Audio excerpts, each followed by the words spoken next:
the Know Your Gear podcast.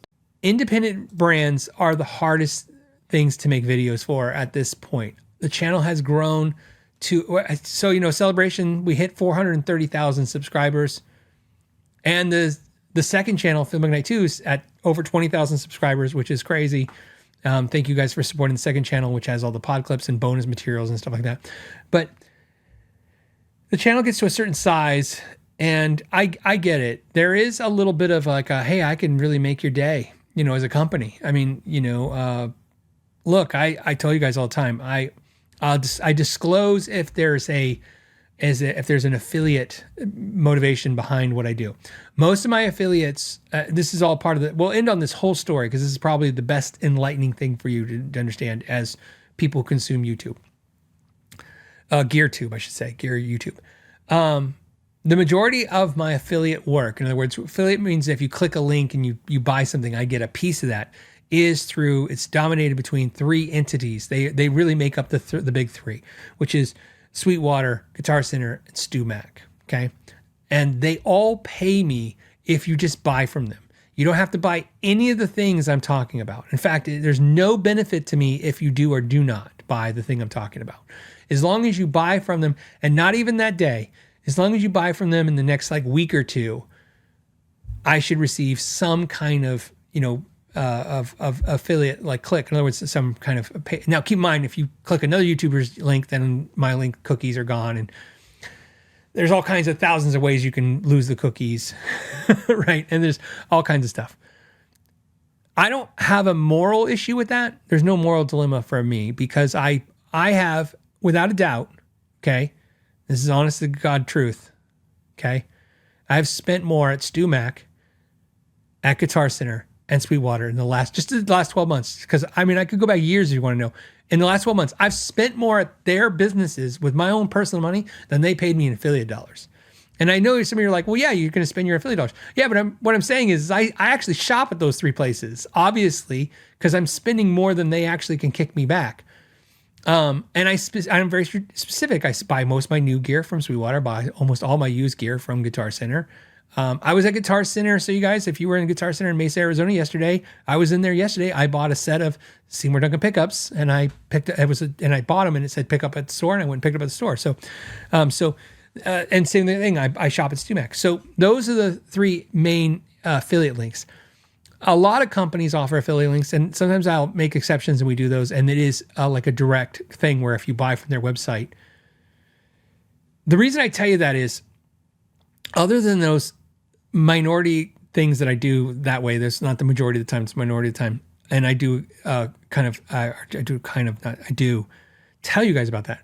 I don't receive any benefit from what you buy from a company, okay? If I'm compensated, it's compensated for making the content, not for the back end, okay? And the reason that's important, and it's very important to me, is because I don't want to be motivated to help you make the purchase, because if you make more purchases, I make more money. That's not where I want to be with this. I don't make money. So when somebody says, and I'm gonna give you the exact thing, and it really is interesting about the independent thing. I just told you, and I'm very, very clear this, the three biggest affiliates are Guitar Center, Sweetwater, and StewMac. I've told you guys this before on the channel, on the podcast. Without a doubt, Guitar Center pays the highest amount, percentage-wise, just period. Not even any close. Obviously, recently, in the last week, you've seen me. I reviewed a guitar. Guitar Center sent the BC Rich. It basically flopped. It was a disaster. I think the video title is something like "This went really badly," and then I basically showed you how the guitar was a flop. Guess how many things were sold off of that video? If you guessed the number was 0, you were right. I would have received benefit, right? I mean, if you would have bought anything, but if you just bought that guitar or anything, I would have got a benefit. But the Firefly praise, the next video, I received nothing if you buy a Firefly. So you can see it's very important to me that I align my interests with you guys, because you who pay me, right? So basically, okay, I don't really worry about that. So that being said, when it comes to companies, I don't really care if you buy from any of the particular companies, right? Okay, so same with Kiesel. Kiesel isn't paying me if you buy a guitar. Fender isn't paying me if you buy a guitar. So I present all guitars. I try to be as independent as I can be, and as honest and transparent as I can be, and even to go almost like hey, I don't want to talk politics. I don't really want to talk business politics with you guys. In other words, I don't really want you to know which companies I really value more than others, and vice versa. Although sometimes you're not going to be able to hide that. The point of this is when a new company approaches me, and it doesn't matter if it's a big company or a small company, I have to vet them at this point. The process has gotten so out of control to then do some research. I have to do my diligence. Even though, like I said, I'm not connected to them, what I have not been able to do is establish to anyone that I am not connected. Because I've made the decision, okay? It's a personal decision. I made the decision. It's mine and mine alone. If a company sent me a guitar 4 years ago and I buy a guitar now that's that same brand and I make a video, you'll see it says in the video, it says product provided, alluding that the company gave me the guitar. They didn't. I'm not saying that, not in every case, but in a lot of cases, I'm just telling you that because I thought about it going, well, even though I bought this guitar now, they did sponsor a video a long time ago. I'm just going to stick with we're connected that way, just to help you guys make your best informed decision. I'm just trying to help you guys make the best informed decision, right? That's it. If that's one thing I can do for anybody, that's the only thing I want to really focus on.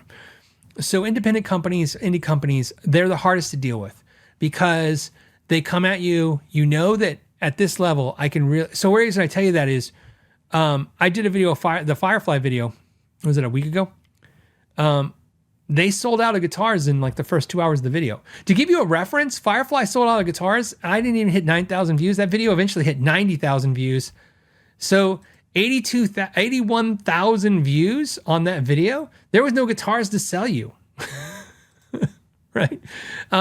So obviously, if I got a back-end deal, I would have made sure they were in stock. There's no way I would have let that happen. I would have been like, "Hey, man, what's up with that? We kind of made a lot of money together." But like I said, I have no back-end deal.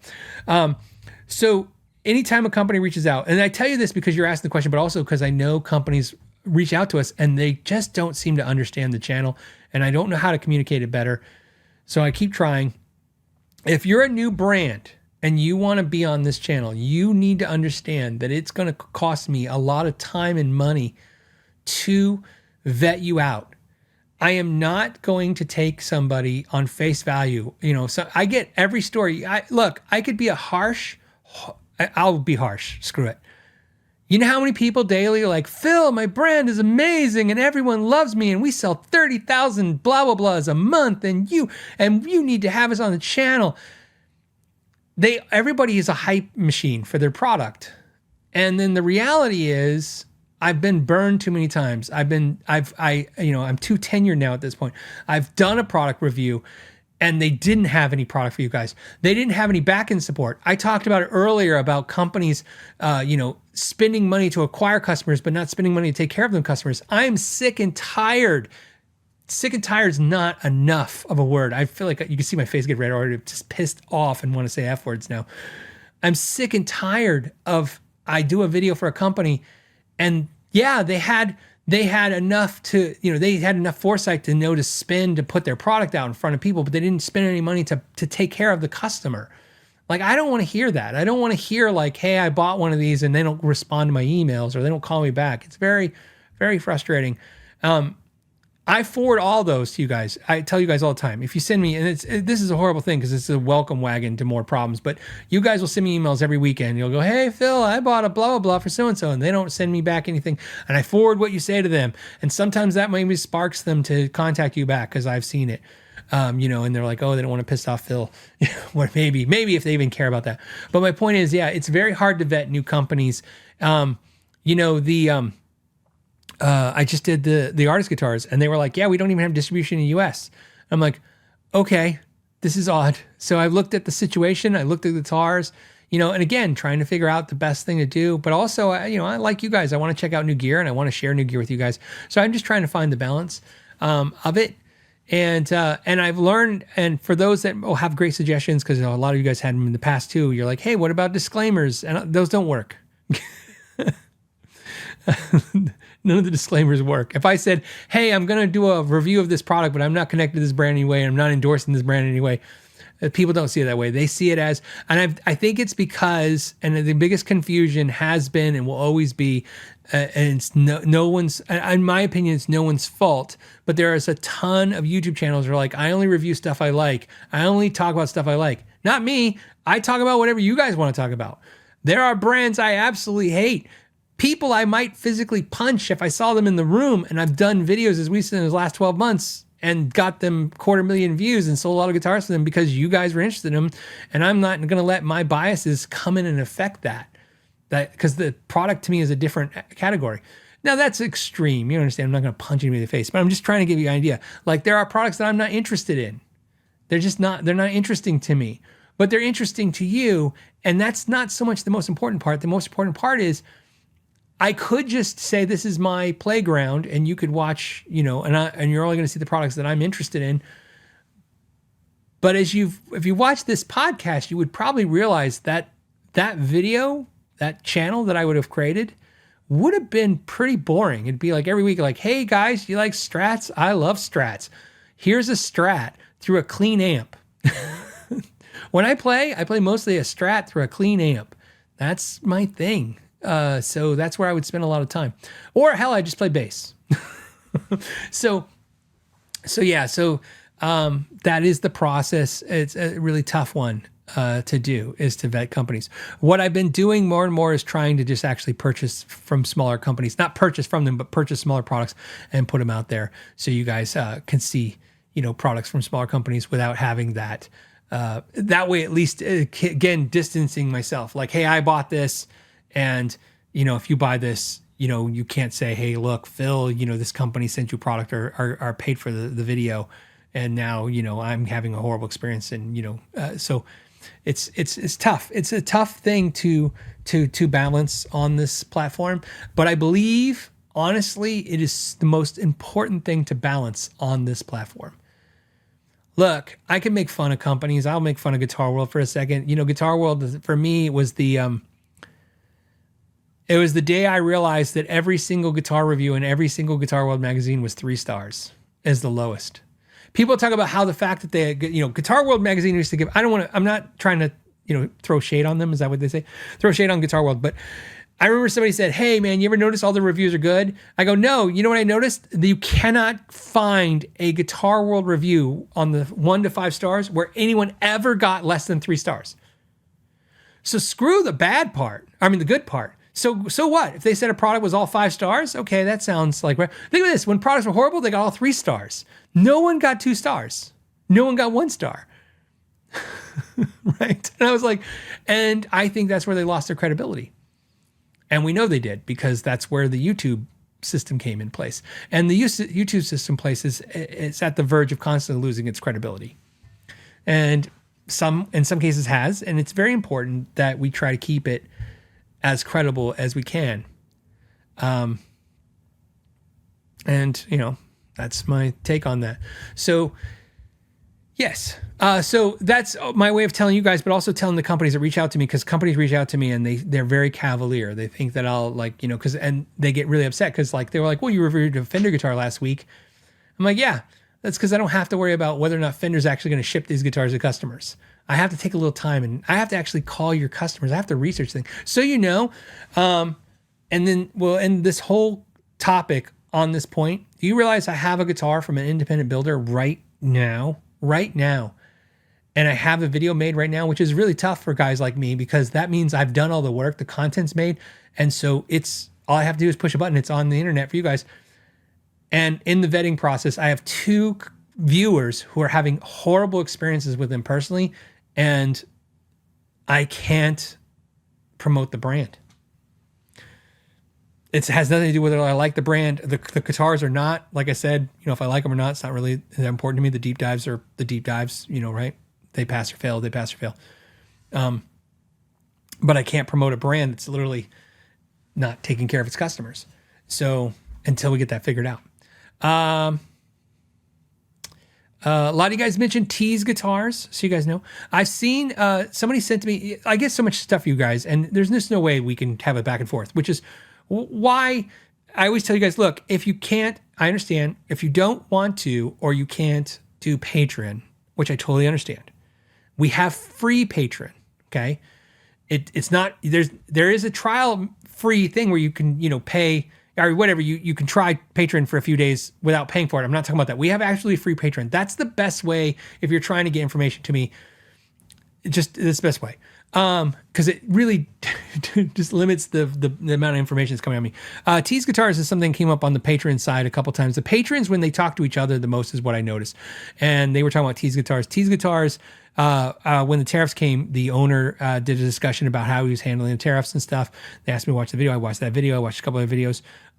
Same thing as everything else. To work with a new company, I have to figure them out, figure out what they're doing. But yeah, I hear nothing but good things, which is always great. I mean, that's really awesome. It's nice. And that prompts me to want to do a video.